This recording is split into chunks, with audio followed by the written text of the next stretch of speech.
Hey mga bro, welcome back to the channel. May bagong balita na naman tayo na siguradong magpapakilig sa mga aviation at defense enthusiasts natin dyan. Ayon sa Inquirer, base sa kanilang military sources, magiging multi-platform daw ang multi-role fighter project ng Philippine Air Force. Ibig sabihin, hindi lang iisang modelo ng fighter aircraft ang makikita natin.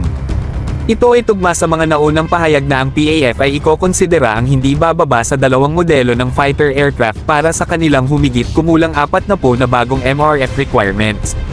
Ang pagmix ng iba't ibang platforms ay talagang isang strategic move na magbibigay ng flexibility at iba't ibang capabilities sa ating Air Force. Isa sa mga pinaka-exciting na balita ay ang mga recent agreement sa pagitan ng Sweden at Pilipinas.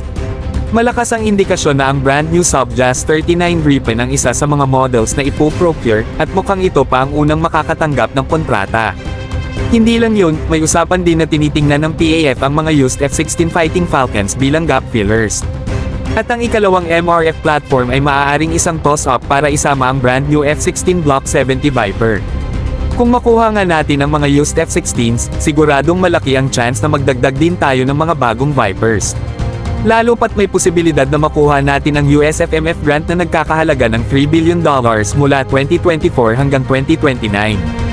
Tandaan, mga bro, ang grant na ito ay pwedeng gamitin para bumili ng US-made weapon systems lang. Ang kombinasyon ng mga advanced weapons at F-16s ay isang winning formula. Sa ganitong setup, magkakaroon tayo ng versatile, modern, at combat-ready na Air Force na kayang sumabay sa mga hamon ng modern warfare. Ang ating mga piloto ay magkakaroon ng pagkakataon na mag-operate ng cutting-edge technology at magamit ang iba't ibang taktika sa iba't ibang sitwasyon.